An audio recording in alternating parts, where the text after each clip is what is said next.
वाहिगुरु जी का खालसा वाहिगुरु जी की फतेह। परम सन्मानयोग सतगुरां दे चरनां विच जुड़ मिल बैठे रब रूप गुरमुख सतसंगी जन, सतगुरु जी की रहमत बख्शिश का सदका गुरु दर ते जुड़न का सुभाग समा नसीब होया। सतगुरु जी की इलाही अमृतमयी बाणी का कीर्तन गुरु के प्यारे कीर्तनिया पासों आप जी ने सरवण किया। गुरु दर ते जुड़ के गुरु की बाणी द्वारा वाहिगुरु नाल जुड़न का सांझ पाउण का निमाणा जिहा उपराला कर रहे हैं। सतगुरु रहमत करदियां सोझी दिंदियां होइयां समझाउंदे ने। सतगुरु कहंदे ये मन किसी तरह भी वस नहीं आउंदा, ये मन किवें भी काबू नहीं आउंदा। जिन्नी इस मन नूं काबू करन दी कोशिश करदे हां, ये मन उन्नी जद्दोजहद करदा है, ये मन उन्नी ही दौड़ करदा है। स्थिर नहीं हुंदा, ये टिकदा नहीं।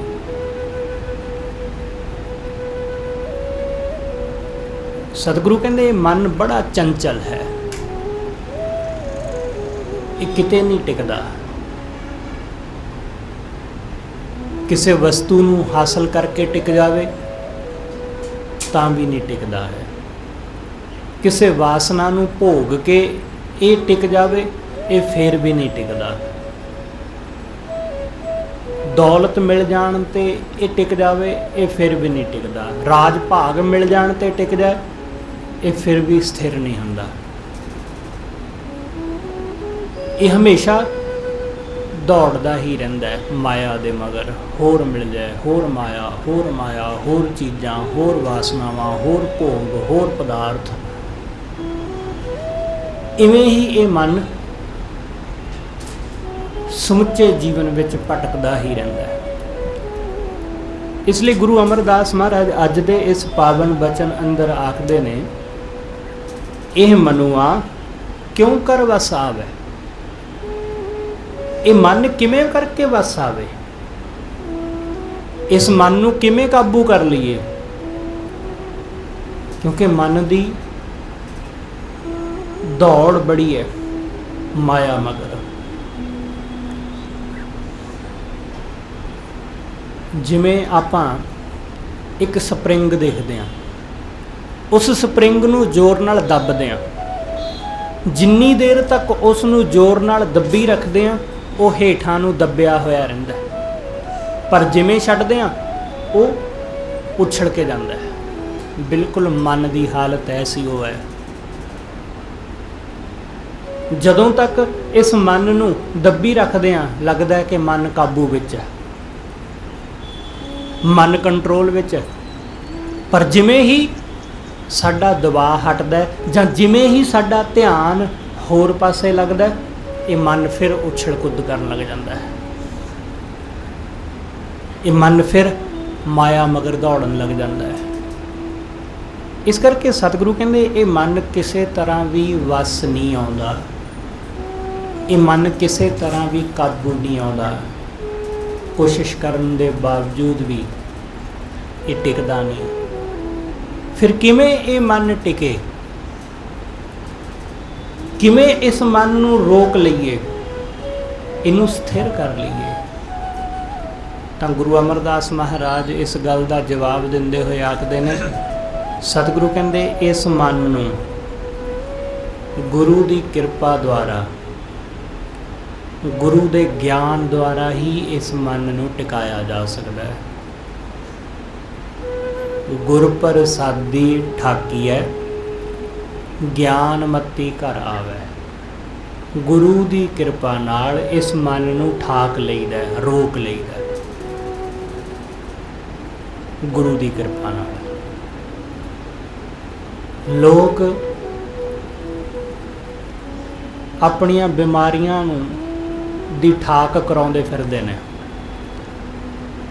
ਅੱਜ ਦੇ ਇਸ ਸਮੇਂ ਵਿੱਚ ਵੀ ਲੋਕ ਇਹਨਾਂ ਚੀਜ਼ਾਂ ਵਿੱਚ ਵਿਸ਼ਵਾਸ ਰੱਖਦੇ ਨੇ ਕਿ ਜੇ ਕਿਸੇ ਨੂੰ ਕੋਈ ਰੋਗ ਲੱਗ ਗਿਆ ਤਾਂ ਉਹਦਾ ਡਾਕਟਰ ਕੋਲ ਇਲਾਜ ਕਰਾਉਣ ਦੀ ਬਜਾਏ ਉਹ ਕਿਸੇ ਪਖੰਡੀ ਦੇ ਕੋਲ ਉਹਦੀ ਠਾਕ ਕਰਾਉਂਦੇ ਨੇ।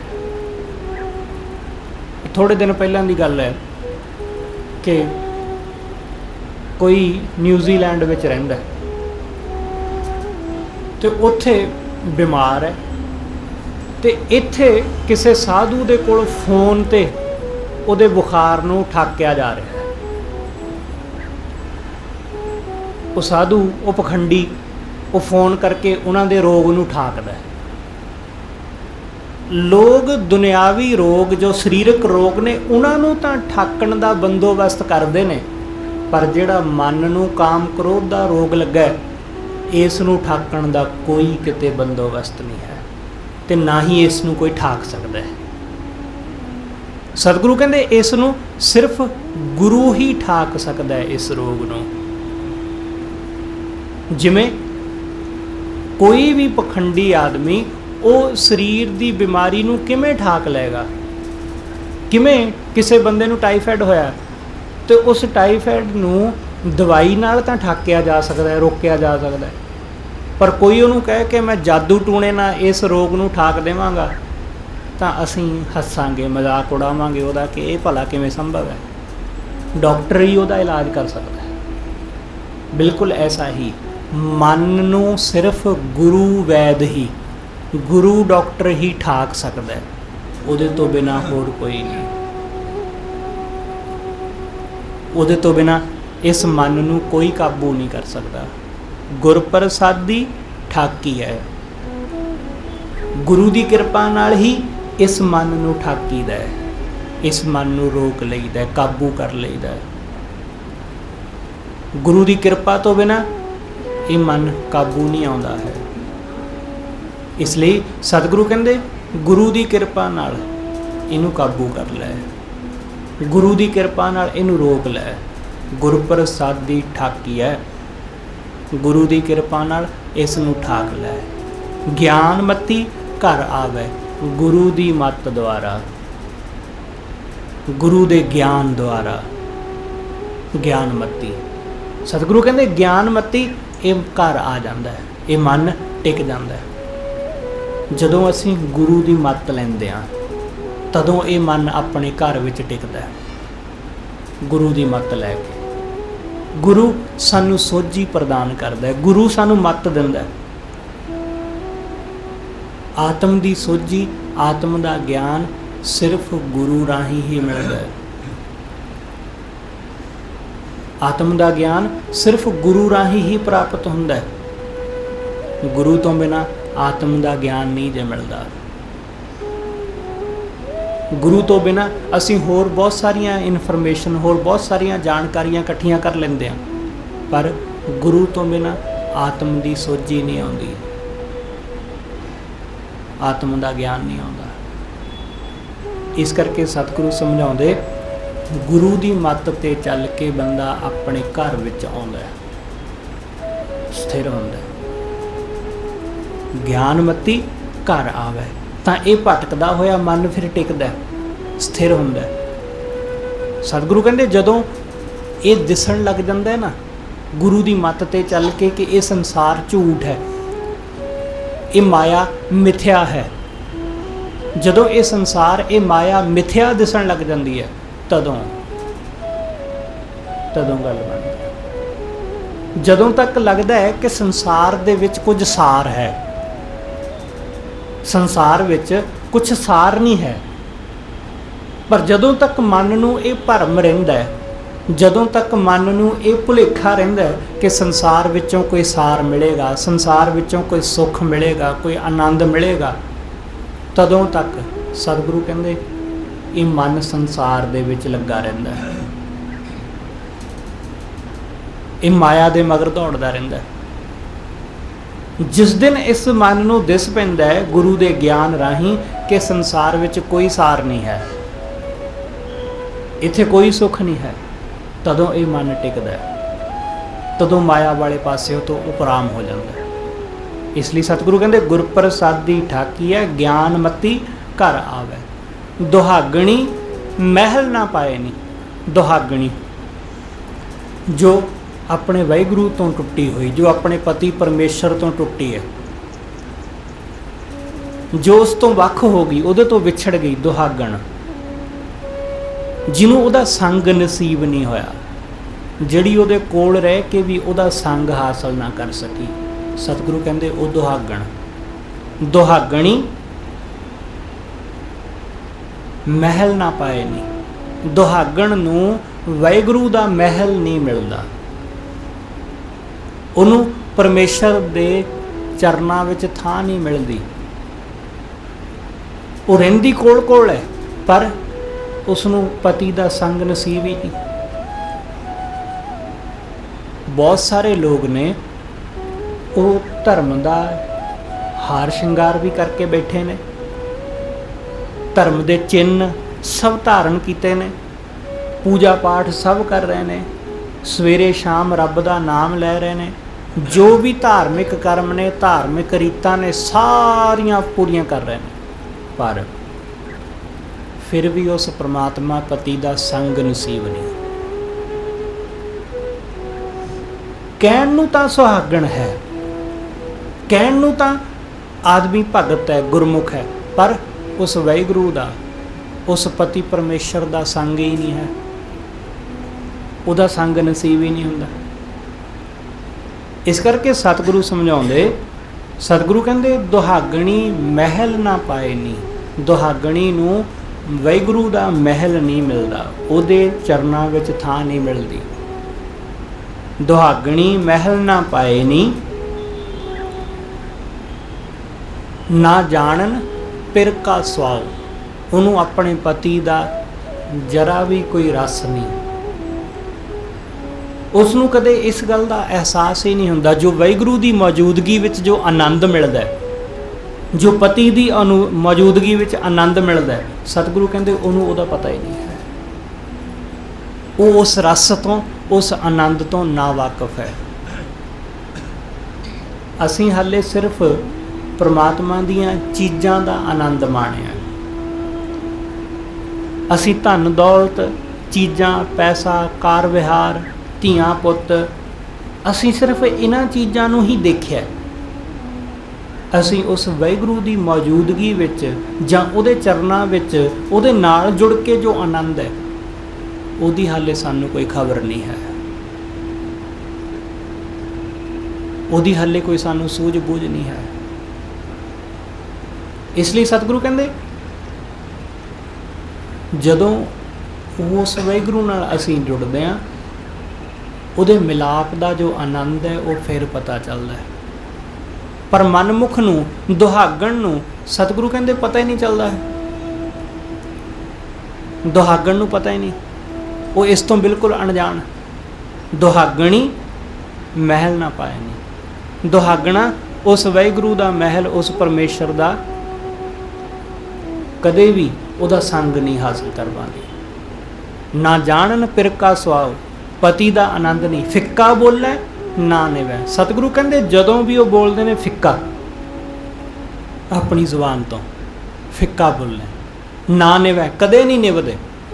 हंकारी आदमी जिहदे अंदर जरा भी कोई प्रेम नहीं है वो कदे नहीं निभदा। तो ख्याल रखना कि जिहड़ा बंदा निभ नहीं सकता वो किसी नाल निभा भी नहीं सकता है। जिन्हें किसी नाल निभाउणी है उन्होंने निभना भी पैंदा है। लोग समझते हैं, लोग अपने हंकार नूं ही समझी जाते हैं कि असीं तां बड़ा निभ के चलते हैं। निभ के चलना ये नहीं हुंदा है। जिथे प्रेम हुंदा है उत्थे किसी तरह की हौमै हो ही नहीं सकती, उत्थे किसी तरह का हंकार हो ही नहीं सकता जिथे प्रेम है। इसलिए सतगुरु कहते ने, सतगुरु कहते वो कदे फिक्का नहीं बोलता। फरीद साहब दे जो तुसीं श्लोक पढ़ोगे तो फरीद साहब कहते कि भगत ਕਦੇ ਵੀ ਆਪਣੀ ਜ਼ੁਬਾਨ ਤੋਂ ਫਿੱਕਾ ਬਚਨ ਨਹੀਂ ਬੋਲਦਾ। ਇੱਕ ਫਿੱਕਾ ਨਾ ਗਲਾ ਹੈ ਸਭਨਾ ਮੈਂ, ਸਤਿਗੁਰੂ ਕਹਿੰਦੇ ਸਾਰਿਆਂ ਦੇ ਵਿੱਚ ਉਹ ਸੱਚਾ ਵਾਹਿਗੁਰੂ ਹੈ, ਸੱਚਾ ਧਣੀ। ਹਿਆਉ ਨਾ ਕਹੀਂ ਠਾਏ, ਸਤਿਗੁਰੂ ਕਹਿੰਦੇ ਸਾਰਿਆਂ ਦੇ ਦਿਲਾਂ ਵਿੱਚ ਉਹ ਵਾਹਿਗੁਰੂ ਵਸਦਾ ਤੇ ਤੂੰ ਆਪਣੀ ਜ਼ੁਬਾਨ ਤੋਂ ਫਿੱਕਾ ਬੋਲ ਬੋਲ ਕੇ ਉਸ ਦਿਲ ਵਿੱਚ ਵਸਦੇ ਵਾਹਿਗੁਰੂ ਨੂੰ ਦੁਖੀ ਕਰਦਾ। ਇਸ ਲਈ ਆਪਣੀ ਜ਼ੁਬਾਨ ਤੋਂ ਫਿੱਕਾ ਨਾ ਬੋਲ। ਸਾਡਾ ਫਿੱਕਾ ਬੋਲਣਾ ਇਹ ਦਰਸਾਉਂਦਾ ਹੈ ਕਿ ਸਾਡੇ ਅੰਦਰ ਜਰਾ ਵੀ ਕੋਈ ਰਸ ਨਹੀਂ ਹੈ, ਸਾਡੇ ਅੰਦਰ ਜਰਾ ਵੀ ਕੋਈ ਆਨੰਦ ਨਹੀਂ ਹੈ। ਇਸ ਲਈ ਸਾਡੀ ਜ਼ੁਬਾਨ ਫਿੱਕੀ ਹੈ, ਹੰਕਾਰ ਨਾਲ ਭਰੀ, ਕੌੜੇ ਬੋਲ ਬੋਲਦੀ ਹੈ। ਫਿੱਕਾ ਬੋਲੈ ਨਾ ਨਿਵੈ ਦੂਜਾ ਭਾਉ ਸੁਆਉ, ਸਤਿਗੁਰੂ ਕਹਿੰਦੇ ਦੂਸਰਾ ਭਾਉ ਮਾਇਆ ਦਾ ਮੋਹ। ਬੰਦੇ ਦੇ ਅੰਦਰ ਹੰਕਾਰ ਹੈ ਅਤੇ ਮਾਇਆ ਦਾ ਮੋਹ ਹੈ, ਮਾਇਆ ਦਾ ਪ੍ਰੇਮ ਹੈ। ਬਸ ਬੰਦੇ ਨੂੰ ਸਿਰਫ ਮਾਇਆ ਚਾਹੀਦੀ, ਸਵਾਰਥ ਹੈ।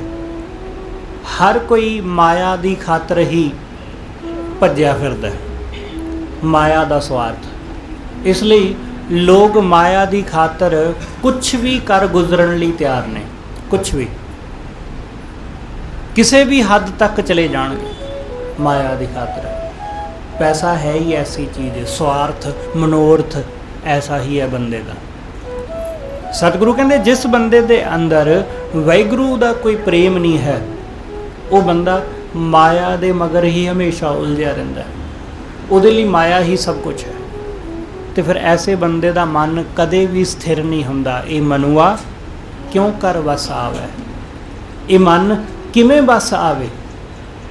ਮਨਮੁਖ ਬੰਦੇ ਦਾ ਮਨ ਕਦੇ ਨਹੀਂ ਟਿਕਦਾ। ਗੁਰਪ੍ਰਸਾਦੀ ਠਾਕੀ ਹੈ, ਗੁਰੂ ਦੀ ਕਿਰਪਾ ਨਾਲ, ਗੁਰੂ ਦੀ ਰਹਿਮਤ ਨਾਲ ਇਹ ਮਨ ਠਾਕ ਲਈਦਾ, ਇਸ ਮਨ ਨੂੰ ਰੋਕ ਲਈਦਾ, ਕਾਬੂ ਕਰ ਲਈਦਾ। ਗਿਆਨਮਤੀ ਘਰ ਆਵੇ, ਗੁਰੂ ਦੀ ਮੱਤ 'ਤੇ ਚੱਲ ਕੇ, ਗੁਰੂ ਦੇ ਗਿਆਨ ਦੁਆਰਾ ਇਹ ਮਨ ਟਿਕ ਜਾਂਦਾ ਹੈ, ਆਪਣੇ ਘਰ ਵਿੱਚ ਆ ਜਾਂਦਾ ਹੈ। ਰਹਾਉ ਸੁਹਾਗਣੀ ਆਪ ਸਵਾਰਿਓ, ਸਤਿਗੁਰੂ ਕਹਿੰਦੇ ਸੁਹਾਗਣ ਨੇ ਆਪਣੇ ਆਪ ਨੂੰ ਸਵਾਰ ਲਿਆ। ਗੁਰਮੁਖ ਦਾ ਇਹੀ ਕਰਮ ਹੈ, ਗੁਰਮੁਖ ਹਮੇਸ਼ਾ ਆਪਣੇ ਆਪ ਨੂੰ ਸਵਾਰਦਾ, ਮਨਮੁਖ ਹਮੇਸ਼ਾ ਦੂਸਰਿਆਂ ਨੂੰ ਸਵਾਰਨ ਦੇ ਉੱਤੇ ਜ਼ੋਰ ਦਿੰਦਾ। ਸਤਿਗੁਰੂ ਕਹਿੰਦੇ ਸੁਹਾਗਣੀ ਆਪ ਸਵਾਰਿਓਨ ਲਾਏ ਪ੍ਰੇਮ ਪਿਆਰ। ਤੇ ਸਵਾਰਿਆ ਕਿਵੇਂ? ਉਹਨੇ ਸਵਾਰਿਆ ਆਪਣੇ ਆਪ ਨੂੰ ਪ੍ਰੇਮ ਨਾਲ, ਲਾਏ ਪ੍ਰੇਮ ਪਿਆਰ। ਉਹਨੇ ਪ੍ਰੇਮ ਪਿਆਰ ਦਾ ਸ਼ਿੰਗਾਰ ਕੀਤਾ। ਮਨਮੁਖ ਬੰਦੇ ਦੇ ਕੋਲ ਪ੍ਰੇਮ ਤੇ ਹੈ ਨਹੀਂ, ਪਿਆਰ ਤੇ ਹੈ ਨਹੀਂ, ਇਸ ਲਈ ਉਹ ਬਾਹਰੀ ਹਾਰ ਸ਼ਿੰਗਾਰ ਦੇ ਉੱਤੇ ਜ਼ੋਰ ਦਿੰਦਾ। ਮਨਮੁਖ ਬੰਦਾ ਸਿਰਫ ਬਾਹਰ ਉੱਤੇ ਜ਼ੋਰ ਦਿੰਦਾ, ਕਿਉਂਕਿ ਦੁਨੀਆ ਬਾਹਰ ਦੀਆਂ ਚੀਜ਼ਾਂ ਨੂੰ ਦੇਖਦੀ ਹੈ, ਦੁਨੀਆ ਰੂਪ ਰੰਗ ਦੇਖਦੀ ਹੈ, ਇਸ ਲਈ ਸਭ ਦਾ ਜ਼ੋਰ ਰੂਪ ਰੰਗ ਦੇ ਉੱਪਰ ਹੀ ਲੱਗਾ ਹੋਇਆ। ਸਭ ਦਾ ਜ਼ੋਰ ਬਾਹਰ ਦੀਆਂ ਚੀਜ਼ਾਂ ਦੇ ਉੱਤੇ ਹੀ ਲੱਗਾ ਹੋਇਆ। ਕਿਉਂਕਿ ਸਾਡੇ ਅੰਦਰ ਪ੍ਰੇਮ ਹੈ ਕਿ ਨਹੀਂ, ਇਹ ਕਿਹਨੇ ਦੇਖਣਾ, ਤੇ ਦੇਖਣਾ ਵੀ ਕੌਣ ਚਾਹੁੰਦਾ? ਲੋਕ ਬਾਹਰੋਂ ਚੀਜ਼ਾਂ ਦੇਖਣੀਆਂ ਚਾਹੁੰਦੇ ਨੇ, ਇਸ ਲਈ ਲੋਕ ਬਾਹਰ ਦਾ ਹਾਰ ਸ਼ਿੰਗਾਰ, ਬਾਹਰ ਦਾ ਰੂਪ ਰੰਗ, ਬਾਹਰ ਦੀਆਂ ਚੀਜ਼ਾਂ, ਬਸ ਇਹਨਾਂ ਦੇ ਉੱਤੇ ਹੀ ਜ਼ੋਰ ਦਿੰਦੇ ਨੇ। ਬਾਹਰ ਕਿ ਬਾਹਰੋਂ ਆਪਣੇ ਘਰ ਨੂੰ ਸਜਾਈ ਜਾਂਦੇ ਨੇ, ਅੰਦਰ ਗੰਦ ਪਿਆ, ਅੰਦਰ ਕੂੜ ਕਬਾੜ ਇਕੱਠਾ ਹੋਇਆ, ਅੰਦਰ ਜਾਲੇ ਲੱਗੇ ਪਏ ਨੇ, ਉਹਦੀ ਕੋਈ ਫਿਕਰ ਨਹੀਂ ਕਰ ਰਿਹਾ।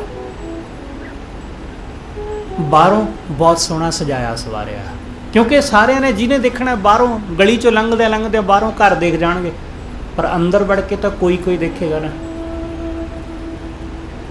ਇਸ ਕਰਕੇ ਸਤਿਗੁਰੂ ਕਹਿੰਦੇ ਗੁਰਮੁਖ ਜਿਹੜਾ ਹੈ ਉਹ ਆਪਣੇ ਅੰਦਰ ਨੂੰ ਸਵਾਰਦਾ ਹੈ। ਉਹਨੇ ਪ੍ਰੇਮ ਦਾ ਸ਼ਿੰਗਾਰ ਕਰ ਲਿਆ, ਉਹਨੇ ਆਪਣੇ ਤਨ ਨੂੰ ਵੀ ਸਵਾਰਿਆ, ਉਹਨੇ ਆਪਣੇ ਮਨ ਨੂੰ ਵੀ ਸਵਾਰ ਲਿਆ।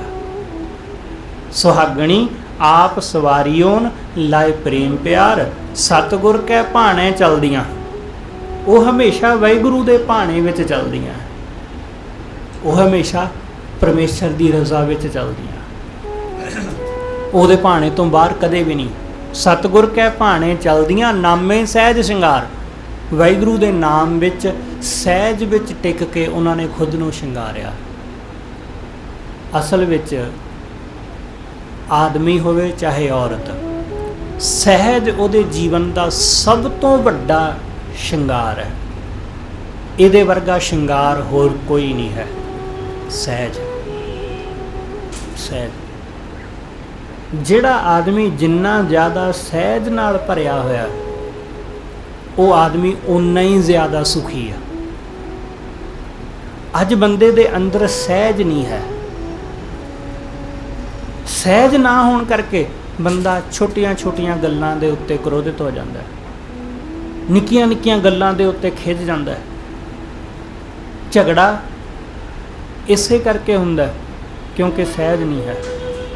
ਬਹੁਤੀ ਵੇਰਾਂ ਲੋਕ ਆਪਣੇ ਬੱਚਿਆਂ ਦੇ ਉੱਤੇ ਉਸ ਗੱਲ ਦੇ ਉੱਤੇ ਕ੍ਰੋਧਿਤ ਹੋ ਜਾਂਦੇ ਨੇ ਜਿਹਦੇ ਉੱਤੇ ਕ੍ਰੋਧਿਤ ਹੋਣ ਦੀ ਲੋੜ ਹੀ ਨਹੀਂ ਸੀ।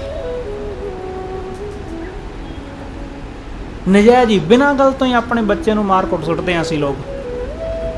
ਗੱਲ ਕੋਈ ਹੋਰ ਹੁੰਦੀ ਹੈ, ਸਾਡਾ ਆਪ ਦਾ ਕ੍ਰੋਧ ਉਹ ਬਿਨਾਂ ਗੱਲ ਤੋਂ ਹੀ ਬੱਚੇ ਦੇ ਉੱਤੇ ਪ੍ਰਗਟ ਹੋ ਜਾਂਦਾ ਕਿਉਂਕਿ ਸਹਿਜ ਨਹੀਂ ਹੈ। ਸਹਿਜ ਨਾ ਹੋਣ ਕਰਕੇ ਅਸੀਂ ਚੀਜ਼ਾਂ ਨੂੰ ਸਹੀ ਸਹੀ ਸਮਝ ਨਹੀਂ ਪਾਉਂਦੇ। ਸਹਿਜ ਨਾ ਹੋਣ ਕਰਕੇ ਸਾਨੂੰ ਸਾਫ਼-ਸਾਫ਼ ਨਜ਼ਰ ਨਹੀਂ ਆਉਂਦਾ। ਜਦੋਂ ਸਾਡੇ ਅੰਦਰ ਸਹਿਜ ਹੁੰਦਾ ਤਾਂ ਅਸੀਂ ਹਰ ਗੱਲ ਨੂੰ ਵਿਚਾਰ ਲੈਂਦੇ ਹਾਂ, ਹਰ ਗੱਲ ਨੂੰ ਸਮਝ ਲੈਂਦੇ ਹਾਂ ਤੇ ਫਿਰ ਕ੍ਰੋਧ ਨਹੀਂ ਪੈਦਾ ਹੁੰਦਾ। ਸਤਿਗੁਰੂ ਕਹਿੰਦੇ ਸੁਹਾਗਣੀ ਹਮੇਸ਼ਾ ਵਾਹਿਗੁਰੂ ਦੀ ਭਾਣੇ ਵਿੱਚ ਚੱਲਦੀ ਹੈ ਅਤੇ ਉਸ ਨੇ ਸਹਿਜ ਨਾਲ ਆਪਣੇ ਆਪ ਨੂੰ ਸ਼ਿੰਗਾਰ ਲਿਆ। ਉਹਨੇ ਸਹਿਜ ਦਾ ਸ਼ਿੰਗਾਰ ਕਰਿਆ। ਪਹਿਲੇ ਸਮੇਂ ਵਿੱਚ, ਅੱਜ ਡਾਕਟਰਾਂ ਕੋਲ ਅਸੀਂ ਦਵਾਈ ਲੈਣ ਜਾਂਦੇ ਹਾਂ, ਪਹਿਲੇ ਵੈਦਾਂ ਹਕੀਮਾਂ ਕੋਲ ਜਾਂਦੇ ਸਾਂ। ਸਿਆਣੇ ਵੈਦ, ਸਿਆਣੇ ਹਕੀਮ ਉਹ ਕਈ ਵਾਰਾਂ ਇਸਤਰੀ ਕੋਲੋਂ ਜਾਂ ਪੁਰਸ਼ ਕੋਲੋਂ ਇੱਕ ਸਵਾਲ ਕਰਦੇ ਸਨ। ਉਸ ਸਵਾਲ ਨਾਲ ਦੇਖਣ ਸੁਣਨ ਨੂੰ ਇੰਝ ਲੱਗਦਾ ਕਿ ਮੇਰੀ ਬਿਮਾਰੀ ਦਾ ਕੀ ਲੈਣਾ ਦੇਣਾ ਹੋ ਸਕਦਾ ਹੈ। ਵੈਦ ਹਕੀਮ ਪੁੱਛਦਾ ਹੈ ਬੰਦੇ ਨੂੰ ਜਾਂ ਇਸਤਰੀ ਨੂੰ ਕਿ ਕੀ ਤੁਹਾਡਾ ਆਪਣੇ ਬੱਚੇ ਨੂੰ ਕੁੱਟਣ ਨੂੰ ਮਨ ਕਰਦਾ ਹੈ। ਹੁਣ ਇਸ ਸਵਾਲ ਦਾ ਰੋਗ ਨਾਲ ਕੀ ਲੈਣਾ ਦੇਣਾ। ਉਹ ਅਕਸਰ ਇਹ ਸਵਾਲ ਕਰਿਆ ਕਰਦੇ ਸਨ ਲੋਕਾਂ ਨੂੰ ਕਿ ਤੁਹਾਡਾ ਆਪਣੇ ਬੱਚੇ ਨੂੰ ਮਾਰਨ ਨੂੰ, ਉਹਨੂੰ ਕੁੱਟਣ ਨੂੰ ਦਿਲ ਕਰਦਾ। ਜੇ ਉਹ ਇਸਤਰੀ ਜਾਂ ਪੁਰਸ਼ ਇਹ ਕਹੇ ਕਿ ਹਾਂ ਕਿ ਮੇਰਾ ਦਿਲ ਕਰਦਾ ਹੈ ਕਿ ਮੈਂ ਚੰਗਾ ਕੁੱਟਾਂ ਆਪਣੇ ਬੱਚੇ ਨੂੰ, ਕਿਉਂਕਿ ਉਹ ਸ਼ਰਾਰਤਾਂ ਬਹੁਤ ਕਰਦਾ ਹੈ, ਉਹ ਬਹੁਤ ਜ਼ਿਆਦਾ ਗਲਤੀਆਂ ਕਰਦਾ ਹੈ, ਉਹ ਸਾਰਾ ਦਿਨ ਟਿਕਦਾ ਨਹੀਂ, ਦਿਲ ਕਰਦਾ ਉਹਨੂੰ ਕੁੱਟਾਂ, ਮੈਂ ਉਹਨੂੰ ਚੰਗੀ ਤਰ੍ਹਾਂ ਉਹਨੂੰ ਬੰਦਾ ਬਣਾਵਾਂ। ਵੈਦ ਇਸ ਗੱਲ ਤੋਂ ਇਹ ਅੰਦਾਜ਼ਾ ਲਾਉਂਦਾ ਹੈ ਕਿ ਇਸ ਬੰਦੇ ਦੇ ਅੰਦਰ ਕ੍ਰੋਧ ਬਹੁਤ ਹੈ ਤੇ ਕ੍ਰੋਧ ਦੀ ਵਜ੍ਹਾ ਕਰਕੇ ਇਸ ਦੇ ਸਰੀਰ ਅੰਦਰ ਰੋਗ ਪੈਦਾ ਹੋ ਰਿਹਾ ਹੈ। ਇਸ ਲਈ ਜਿਹੜਾ ਸਿਰਫ ਮੇਰੇ ਇੰਨੀ ਗੱਲ ਪੁੱਛਣ ਤੇ ਹੀ ਆਪਣੀ ਮੁੱਠੀ ਬੰਦ ਕਰ ਲੈਂਦਾ ਕਿ ਹਾਂ ਮੇਰਾ ਦਿਲ ਕਰਦਾ ਉਹਨੂੰ ਕੁੱਟਣ ਨੂੰ, ਤਾਂ ਫਿਰ ਇਹਦੇ ਮਾਨਸਿਕ ਰੋਗ ਹੈ, ਇਹ ਮਾਨਸਿਕ ਰੋਗੀ ਹੈ। ਇਸ ਲਈ ਮਾਨਸਿਕ ਰੋਗੀ ਉਹ ਹੌਲੀ ਹੌਲੀ ਸਰੀਰ ਦਾ ਰੋਗੀ ਹੋ ਜਾਂਦਾ। ਤੁਸੀਂ ਸਤਿਗੁਰੂ ਦੀ ਬਾਣੀ ਦਾ ਸ਼ਬਦ ਪੜ੍ਹਿਆ ਬਹੁਤ ਵਾਰੀ ਕਿ ਗੁੱਸਾ ਮਨ ਨਾ ਹੰਡਾਏ। ਹੁਣ ਇਸ ਪੰਕਤੀ ਨੂੰ ਤੇਰਾ ਧਿਆਨ ਨਾਲ ਸੁਣੋ, ਪੜ੍ਹੋ, ਇਸ ਨੂੰ ਵਿਚਾਰੋ। ਸਤਿਗੁਰੂ ਕਹਿੰਦੇ ਦੇਹੀ ਰੋਗ ਨਾ ਲੱਗੇ। ਜੇ ਤੂੰ ਕ੍ਰੋਧ ਤੋਂ ਮੁਕਤ ਹੋ ਜਾਏ ਤਾਂ ਤੈਨੂੰ ਕਦੇ ਰੋਗ ਨਹੀਂ ਲੱਗੇਗਾ। ਜੇ ਤੂੰ ਕ੍ਰੋਧ ਤੋਂ ਮੁਕਤ ਹੋ ਗਿਆ ਤਾਂ ਤੈਨੂੰ ਕੋਈ ਰੋਗ ਨਹੀਂ ਵਿਆਪੇਗਾ। ਕ੍ਰੋਧ ਹੀ ਸਾਡੇ ਰੋਗਾਂ ਦਾ ਕਾਰਨ ਹੈ। ਸਹਿਜ ਨਹੀਂ ਹੈ ਸਾਡੇ ਅੰਦਰ, ਇਸ ਲਈ ਸਹਿਜ ਤੋਂ ਉਲਟ ਕ੍ਰੋਧ ਹੈ। ਜਿਹੜੀ ਚੀਜ਼ ਸਾਡੇ ਅੰਦਰ ਨਹੀਂ ਹੈ ਉਸ ਤੋਂ ਉਲਟ ਹੋਵੇਗਾ ਫਿਰ ਜ਼ਰੂਰ। ਸਹਿਜ ਨਹੀਂ ਹੈ, ਇਸ ਲਈ ਮਨ ਨੂੰ ਹਰ ਵੇਲੇ ਤਰਲੋ ਮੱਛੀ ਲੱਗੀ ਰਹਿੰਦੀ। ਇਸ ਲਈ ਕਈ ਵਾਰੀ ਕੁਝ ਚੀਜ਼ਾਂ ਗੁੱਸਾ ਕਰਨ ਵਾਲੀਆਂ, ਕੁਝ ਚੀਜ਼ਾਂ ਲੜਾਈ ਝਗੜੇ ਵਾਲੀਆਂ ਨਹੀਂ ਵੀ ਹੁੰਦੀਆਂ, पर बंदा उन्हां ते भी लड़ाई झगड़ा कर लैंदा सहज ना होण करके। इस करके सतगुरु कहंदे वाहिगुरू दे भाणे उत्ते ਚੱਲਣ वालियां गुरमुख सहेलियां रब दे प्यारे ਉਹ ਹਮੇਸ਼ਾ ਸਹਿਜ ਵਿੱਚ ਟਿਕੇ ਰਹਿੰਦੇ ਨੇ। ਵੱਡੀ ਤੋਂ ਵੱਡੀ ਗੱਲ ਵੀ ਵਾਪਰ ਜਾਵੇ ਉਹਨਾਂ ਦਾ ਸਹਿਜ ਨਹੀਂ ਗਵਾਚਦਾ, ਉਹ ਟਿਕੇ ਰਹਿੰਦੇ ਨੇ। ਸਤਿਗੁਰ ਕੈ ਭਾਣੇ ਚਲਦੀਆਂ ਨਾਮੇ ਸਹਿਜ ਸ਼ਿੰਗਾਰ। ਵਾਹਿਗੁਰੂ ਦੇ ਨਾਮ ਵਿੱਚ ਸਹਿਜ ਵਿੱਚ ਉਹਨਾਂ ਨੇ ਖੁਦ ਨੂੰ ਸ਼ਿੰਗਾਰਿਆ। ਸਦਾ ਰਾਵੈ ਫਿਰ ਆਪਣਾ, ਹਮੇਸ਼ਾ ਉਹਨਾਂ ਨੇ ਵਾਹਿਗੁਰੂ ਨੂੰ ਰਾਵਿਆ, ਹਮੇਸ਼ਾ ਉਹਦੇ ਚਰਨਾਂ ਨਾਲ ਜੁੜੇ ਰਹਿੰਦੇ ਨੇ। ਸਦਾ ਰਾਵੈ ਫਿਰ ਆਪਣਾ ਸੱਚੀ ਸੇਜ ਸੁਭਾਏ। ਸੱਚੀ ਸੇਜ ਉਹਨਾਂ ਨੇ ਆਪਣੇ ਹਿਰਦੇ ਦੀ ਸੇਜ ਤੇ ਉਸ ਵਾਹਿਗੁਰੂ ਨੂੰ ਬਿਠਾਇਆ। ਫਿਰ ਕੈ ਪ੍ਰੇਮ ਮੋਹੀਆਂ, ਉਹ ਪਤੀ ਦੇ ਪ੍ਰਮਾਤਮਾ ਦੇ ਪ੍ਰੇਮ ਵਿੱਚ ਮੋਹੀਆਂ ਗਈਆਂ, ਉਹਦੇ ਪ੍ਰੇਮ ਵਿੱਚ। ਫਿਰ ਕੈ ਪ੍ਰੇਮ ਮੋਹੀਆਂ ਮਿਲ ਪ੍ਰੀਤਮ ਸੁਖ ਪਾਏ। ਪ੍ਰੀਤਮ ਨੂੰ ਮਿਲ ਕੇ ਉਸ ਵਾਹਿਗੁਰੂ ਨੂੰ ਮਿਲ ਕੇ ਸੁਖ ਪ੍ਰਾਪਤ ਹੋਇਆ, ਉਸ ਪਰਮੇਸ਼ਰ ਨੂੰ ਮਿਲ ਕੇ ਸੁਖ ਪ੍ਰਾਪਤ ਹੋਇਆ। ਗਿਆਨ ਅਪਾਰ ਸ਼ਿੰਗਾਰ ਹੈ। ਸਤਿਗੁਰੂ ਕਹਿੰਦੇ ਗਿਆਨ ਹੀ ਸਭ ਤੋਂ ਵੱਡਾ ਸ਼ਿੰਗਾਰ ਹੈ। ਗਿਆਨ, ਅਗਿਆਨਤਾ ਸਭ ਤੋਂ ਵੱਡਾ ਕੁਸ਼ਿੰਗਾਰ ਕਹਿ ਲਓ। ਗਿਆਨ ਸ਼ਿੰਗਾਰ ਹੈ, ਇਹਦੇ ਵਰਗਾ ਕੋਈ ਹੋਰ ਸ਼ਿੰਗਾਰ ਨਹੀਂ ਹੈ ਕਿ ਜਦੋਂ ਬੰਦੇ ਨੂੰ ਸੱਚ ਦੀ ਸੋਝੀ ਹੋ ਜਾਂਦੀ ਹੈ, ਜਦੋਂ ਅਸੀਂ ਅਸਲੀਅਤ ਨੂੰ ਜਾਣ ਲੈਂਦੇ ਹਾਂ। ਗਿਆਨ ਅਪਾਰ ਸ਼ਿੰਗਾਰ ਹੈ ਸੋਭਾਵੰਤੀ ਨਾਰ। ਸੋਭਾਵੰਤੀ ਗੁਰਮੁਖ ਸਹੇਲੀ ਦਾ, ਰੱਬ ਦੇ ਪਿਆਰੇ ਦਾ ਇਹੀ ਸਭ ਤੋਂ ਵੱਡਾ ਸ਼ਿੰਗਾਰ ਹੈ ਗਿਆਨ। ਫਿਰ ਕੈ ਸਾਸ ਬਰਾਈ ਸੁੰਦਰੀ, ਫਿਰ ਕੈ ਹੇਤ ਪਿਆਰ। ਸਤਿਗੁਰੂ ਕਹਿੰਦੇ ਜਿਹਨੂੰ ਪ੍ਰਮਾਤਮਾ ਪਤੀ ਦੇ ਨਾਲ ਪਿਆਰ ਹੈ ਉਹੀ ਇਸਤਰੀ ਸੁੰਦਰ ਹੈ, ਸਬਰਾਈ, ਉਹੀ ਸਭ ਤੋਂ ਪਿਆਰੀ ਹੈ, ਉਹਦੇ ਵਰਗਾ ਕੋਈ ਹੋਰ ਨਹੀਂ ਹੈ। ਉਹੀ ਸਭ ਤੋਂ ਚੰਗਾ ਜਿਹਨੂੰ ਵਾਹਿਗੁਰੂ ਨਾਲ ਪ੍ਰੇਮ ਹੈ। ਸੁਹਾਗਣੀ ਵਿੱਚ ਰੰਗ ਰੱਖਿਓ ਸੱਚੇ ਅਲਖ ਅਪਾਰ। ਸਤਿਗੁਰੂ ਕਹਿੰਦੇ ਸੁਹਾਗਣੀ ਵਿੱਚ ਵਾਹਿਗੁਰੂ ਨੇ ਆਪਣੇ ਨਾਮ ਦਾ ਰੰਗ ਰੱਖਿਆ ਹੋਇਆ। ਪਰਮੇਸ਼ਰ ਨੇ ਸੁਹਾਗਣੀ ਵਿੱਚ ਆਪਣੇ ਆਪ ਨੂੰ ਟਿਕਾ ਲਿਆ। ਗੁਰਮੁਖ ਦੇ ਵਿੱਚੋਂ ਪਰਮਾਤਮਾ ਦੀ ਝਲਕ ਮਿਲਦੀ, ਕਿਉਂਕਿ ਵਾਹਿਗੁਰੂ ਨੇ ਆਪਣੇ ਆਪ ਨੂੰ ਉਹਦੇ ਅੰਦਰ ਟਿਕਾ ਦਿੱਤਾ। ਆਪਾਂ ਅਕਸਰ ਭਗਤਾਂ ਨੂੰ, ਗੁਰਮੁਖਾਂ ਨੂੰ, ਗੁਰੂ ਸਾਹਿਬਾਨ ਨੂੰ, ਉਹਨਾਂ ਨੂੰ ਰੱਬ ਦੇ ਰੂਪ ਕਹਿੰਦੇ ਆ ਕਿ ਰੱਬ ਦਾ ਰੂਪ ਹੈ ਉਹ ਪਰਮੇਸ਼ਰ ਜੈਸਾ। ਕਿਉਂ ਪਰਮੇਸ਼ਰ ਜੈਸਾ? ਕਿਉਂਕਿ ਪਰਮੇਸ਼ਰ ਨੇ ਆਪਣਾ ਆਪ ਉਹਦੇ ਵਿੱਚ ਟਿਕਾ ਦਿੱਤਾ। ਸਤਿਗੁਰੂ ਕਹਿੰਦੇ ਸੁਹਾਗਣੀ ਵਿੱਚ ਰੰਗ ਰੱਖਿਓਨ ਸੱਚੇ ਅਲਖ ਅਪਾਰ। ਉਸ ਸੱਚੇ ਅਲਖ ਅਪਾਰ ਵਾਹਿਗੁਰੂ ਨੇ ਆਪਣੇ ਆਪ ਨੂੰ ਉਹਦੇ ਅੰਦਰ ਟਿਕਾ ਰੱਖਿਆ। ਸਤਿਗੁਰ ਸੇਵਨ ਆਪਣਾ ਸੱਚਾ ਭਾਏ ਪਿਆਰ। ਉਹ ਹਮੇਸ਼ਾ ਉਸ ਵਾਹਿਗੁਰੂ ਨੂੰ, ਆਪਣੇ ਸਤਿਗੁਰੂ ਨੂੰ ਸੇਵਦੇ ਨੇ। ਸਤਿਗੁਰ ਸੇਵਨ ਆਪਣਾ, ਹਮੇਸ਼ਾ ਆਪਣੇ ਵਾਹਿਗੁਰੂ ਨੂੰ ਸੇਵਣਾ, ਹਮੇਸ਼ਾ, ਤੇ ਉਸ ਵਾਹਿਗੁਰੂ ਦੇ ਨਾਲ ਪ੍ਰੇਮ ਪਾ ਕੇ ਰੱਖਣਾ। ਸੱਚਾ ਭਾਏ ਪਿਆਰ ਸੁਹਾਗਣੀ ਸ਼ਿੰਗਾਰ ਬਣਾਇਆ ਗੁਣ ਕਾ ਗਲਹਾਰ। ਸਤਿਗੁਰੂ ਕਹਿੰਦੇ ਸੁਹਾਗਣ ਨੇ ਸ਼ਿੰਗਾਰ ਬਣਾਇਆ, ਗੁਣਾਂ ਦਾ ਆਪਣੇ ਗਲ ਵਿੱਚ ਹਾਰ ਪਾਇਆ। ਗੁਣਾਂ ਦਾ, ਸੋਨਾ ਚਾਂਦੀ ਦਾ ਗਹਿਣਾ ਆਪਣੇ ਗਲ ਵਿੱਚ ਪਹਿਨ ਲੈਣਾ ਕੋਈ ਬਹੁਤੀ ਵੱਡੀ ਗੱਲ ਨਹੀਂ ਹੈ। ਅਸੀਂ ਸਮਝਦੇ ਹਾਂ ਕਿ ਬਹੁਤ ਮਹਿੰਗੇ ਮਹਿੰਗੇ ਗਹਿਣੇ ਅਸੀਂ ਪਹਿਨ ਲਏ ਤਾਂ ਬਹੁਤ ਵੱਡੀ ਗੱਲ ਹੋ ਗਈ। ਨਹੀਂ, ਕੋਈ ਐਡੀ ਵੀ ਕੋਈ ਖਾਸ ਗੱਲ ਨਹੀਂ ਹੈ। ਲੋਕ ਸੋਨੇ ਚਾਂਦੀ ਦੇ ਗਹਿਣੇ ਸਦੀਆਂ ਤੋਂ ਪਹਿਨਦੇ ਆ ਰਹੇ ਨੇ, ਸਦੀਆਂ ਤੋਂ। ਪਰ ਸਿਰਫ ਸੋਨੇ ਚਾਂਦੀ ਦਾ ਗਹਿਣਾ ਪਹਿਨਣ ਨਾਲ ਹੀ ਕੋਈ ਆਦਮੀ ਵੱਡਾ ਨਹੀਂ ਹੋ ਜਾਂਦਾ।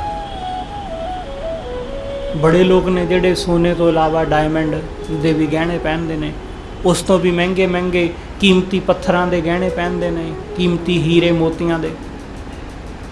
ਪਰ ਸਿਰਫ ਇਸ ਤਰ੍ਹਾਂ ਕਰਨ ਨਾਲ ਕੋਈ ਆਦਮੀ ਵੱਡਾ ਨਹੀਂ ਹੁੰਦਾ। ਸਤਿਗੁਰੂ ਕਹਿੰਦੇ ਸੁਹਾਗਣੀ ਸ਼ਿੰਗਾਰ ਬਣਾਇਆ। ਸੁਹਾਗਣ ਨੇ ਸ਼ਿੰਗਾਰ ਬਣਾਇਆ, ਸ਼ਿੰਗਾਰ ਕੀਤਾ, ਪਰ ਉਹਨੇ ਗੁਣਾਂ ਦਾ ਹਾਰ ਪਹਿਨਿਆ। ਗੁਣਾਂ ਦਾ, ਉਹਦੇ ਗੁਣਾਂ ਦਾ ਮੁੱਲ ਪਿਆ। ਸਾਡੇ ਸ਼ਿੰਗਾਰ ਦਾ ਮੁੱਲ ਰੋਜ਼ ਨਹੀਂ ਪੈਣ ਵਾਲਾ। क्योंकि ये तो है नहीं कि घर दे विच ही तुसी सोने दे गहने पाई फिरो। कोई भी आदमी, कोई भी औरत, उहदे कोल बेशक बहुत सारे गहने ने, पर जदों तुसी घर जाओ उहनूं तुसी गहणिਆਂ विच नहीं देखोगे। कोई भी आदमी हमेशा अपने हत्थ दे विच सोने का कड़ा जां सोने का कोई ब्रैसलेट हमेशा नहीं पाई रखता। कदे कदाई किते विआह शादी ते लोग पा लेंदे ने कोई गहना, कदे कबार, हमेशा नहीं। सतगुरु कहंदे गुणां दा गहना वो हमेशा गल पाई रखीदा है, वो हमेशा ही साडे नाल रहिंदा है, हमेशा ही। तुसी सौंदे होवो, जागदे होवो, तुसी घर होवो, घर तो बाहर होवो, वो गुणां दा शिंगार हर वेले नाल है, हर वक्त। इस करके सतगुरु कहंदे गुणां दा अपने गल हार पहनो, गुणां दा। बाकी चीज़ां तो आउंदियां जांदियां रहिंदियां, बाकी चीज़ां किसी ने नहीं देखणियां। साडे पहने हुए गहणिਆਂ ਨੂੰ सिर्फ विआह शादी ते किते साडे रिश्तेदार, कोई साडे आंढी गुआंढी देख लैणगे, पर रोज़ साडा वरतो विहार कैसा है ये रोज़ लोग देखते हैं। असीं रोज़ किसे नाल किस ढंग नाल गल करदे हैं ये देखिया जांदा है। असीं कैसा किसे नाल सलूक करदे हैं, असीं अपने नौकर नाल कैसा सलूक करदे हैं, असीं अपने मालक नाल कैसा सलूक करदे हैं। साडे ये गुण रोज़ देखे जांदे ने। साडे शिंगार नूं कदे कदाई लोग देखते हैं। इस करके सतगुरु कहंदे गुण का गल हार, गुणां दा हार अपने गल विच पहन। प्रेम पिरमल तन लावना। पिरमल कहंदे सुगंधी, प्रेम दी सुगंधी अपने तन ते ला। प्रेम दी बहुत सारियां सुगंधियां असीं लाउंदे हां, कई तरह के असीं परफ्यूम रखे हुए ने, कई तरह के ड्यू रखे हुए ने। लोगों ने अपनियां अलमारियां भरियां पईयां ने कई तरह के परफ्यूम ड्यू नाल। सतगुरु कहंदे सब तो वड्डा परफ्यूम, सब तो वड्डा ड्यू जिहड़ा है वो वाहिगुरू दा प्रेम है। प्रेम पिरमल तन लावना, इसनूं अपने तन ते ला जे लाउणा है तां। बाकी सब चीज़ां ते बेकार ने। हर परफ्यूम जिन्ना मर्जी वो खुशबूदार होवे, वो भी बदबू दे विच बदली जांदा है पसीने दे नाल मिल के। इस करके सतगुरु कहंदे वाहिगुरू दे नाम दी सुगंधी, उहदे प्रेम दी सुगंधी हमेशा ही आनंद दिंदी है, हमेशा ही। ते इस प्रेम दी सुगंधी नूं सिर्फ मनुख ही नहीं, पशु पंछी भी पछाण लैंदे ने।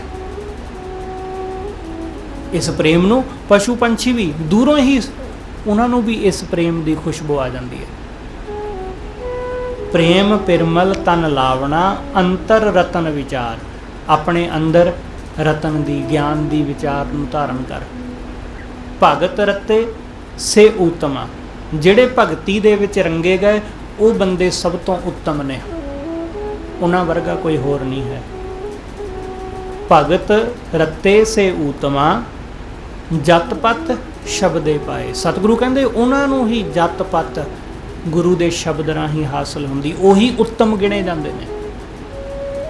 गुरु रामदास महाराज उन्होंने गुरु अमरदास महाराज की शरण विच रह के बड़ी सेवा की, बड़ी सेवा कमाई।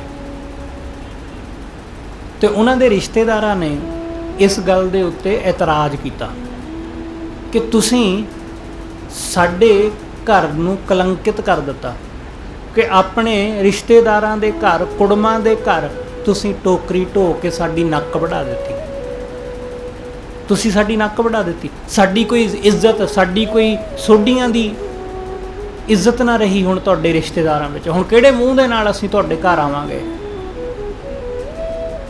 गुरु रामदास महाराज ने कुछ नहीं कहा।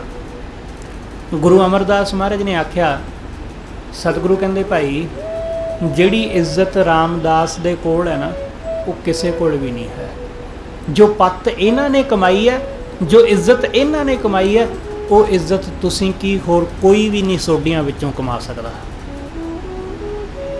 तुहानूं इन्हां दे सिर ते टोकरी दिसदी है, पर मैनू इन्हां दे सिर दे उपर छतर झुलदे हुए नज़र आउंदे ने। मैनू दिखाई दिंदा है कि इन्हां दे सिर दे उत्ते छतर झुलणगे। जिन्हों तुसीं अनाथ कहा कि ये अनाथ सी, ये अनाथ नहीं, ये बहुतियां नूं शरण देवेगा, अनाथां नूं अपने चरनां ते थां देवेगा। इसलिए सतगुरु कहंदे जिहड़े भगती विच रंगे गए उही उत्तम गिणे जांदे ने। भगत रते से उत्तमा जत पत शब्दे होए, बिन नामै सब नीच जात है। वाहिगुरू दे नाम तो बिना सारे इत्थे नीवी जात वाले ने। सब ਜਿਹੜਾ भी बंदा वाहिगुरू दे नाम नूं सिमरदा है, सतगुरु कहंदे ओही उच्चा है बस, उस तो बिना बाकी सब नीच ने। इसलिए मतां असीं किस गल दा हंकार करिए कि असीं तां फलानी बरादरी विच उच्चे खानदान विच जम्मे आ। सतगुरु दी निगाह विच उच्चा सिर्फ वो बंदा है जिहड़ा वाहिगुरू दे नाल जुड़िया होया, जिहड़ा परमेश्वर दे नाल जुड़िया। बस जिन्हें वाहिगुरू की बंदगी करी उही बंदा उच्चा है, उस तो बिना सब नीच ने। सतगुरु कहते ना बिन नाम है सब नीच सनात, नीच उहदे नाम तो बिना। इसलिए बिन नाम है सब नीच जात है, बिष्टा का कीड़ा होए। सतगुरु ने गंदगी का कीड़ा कहा उस बंदे नूं जिहड़ा वाहिगुरू दे नाम तो टुटिया होया। हौं हौं करदी सब फिरै, ये सारी दुनिया मैं करदी फिरदी। हौं हौं करदी सब फिरै, बिन शब्द हौं ना जाए। गुरु दे शब्द तो बिना हौमै नहीं खत्म हुंदी। गुरु दा शब्द साडे अंदर दी हौमै नूं मारदा है। नानक नाम रते तिन हौमै गई। जिहड़े वाहिगुरू दे नाम विच रंगे गए उन्हां दे अंदर दी हौमै मिट गई, उन्हां दे अंदर दा हंकार मिट गया। बिन नाम है ये हौमै नहीं मिटदी। नानक नाम रते हौमै हौमै गई, सच्चै रहे समाए। वो सच विच समा गए, वो सच विच लीन हो गए, जिन्हां दी हौमै मिट गई। गुरु रामदास महाराज जिन्हां ने गुरु दे दर रह के सेवा कमाई, अपने हंकार नूं अपनी मैं नूं मार के सब कुछ भुल भुला के खुद नूं ही मिटा के उन्होंने सेवा की, ते ऐसी गुरु की रहमत हासिल हुई कि वो अज दे दिन गुरु रामदास महाराज जी के रूप विच तख्त ते विराजमान होए। जिन्हां दी मैं मिट जाती है, जिहड़े अपने आप नूं मार लैंदे ने उही कुछ बन पाते ने। जदों तक साडा हंकार नहीं ना मरदा उदों तक सानू कुछ हासिल नहीं होंदा। गुरु अमरदास महाराज जी ने अज दे दिन गुरु रामदास महाराज जी नूं गुरता गद्दी दे उत्ते बिठाया। लोकां ने आख्या सी कि ये तां कोई अगला पिछला इन्हां दा कोई खानदान है ही नहीं, पर गुरु अमरदास महाराज ने किसी की परवाह नहीं की। गुरु अमरदास महाराज ने ऐसे थड़े की मंग की कि जिस थड़े के उत्ते गुरु बह सके, तो वो थड़ा भाई जेठा हो निबड़िया, वो थड़ा गुरु रामदास हो निबड़े, तो गुरु रामदास के अंदर गुरु अमरदास महाराज समा गए। उन्होंने हिरदे रूपी थड़े के उत्ते बह गए, तो बैठ के उन्होंने सोडी सुल्तान बना दिता, उन्होंने सब का मालक बना दिता। तो अज भी गुरु रामदास महाराज जी के दर बेअंत लोग रहमतां बख्शिशां हासिल करते हैं। गुरु रामदास महाराज जी के गुरता गद्दी दिवस दियां आप समूह संगतां नूं लख लख वधाइयां। सतगुरु रहमत करन आपां सब उन्हां वांग निमरता वाला जीवन धारण करके सेवा कमा के गुरु दियां खुशियां हासिल कर सकीए। होइयां भुल्लां लिखेवां सतगुरु जी अते आप सर्वत्र संगत बख्शण जो भुल्लां ना चितारदे होए आखो जी वाहिगुरू जी का खालसा वाहिगुरू जी की फतेह।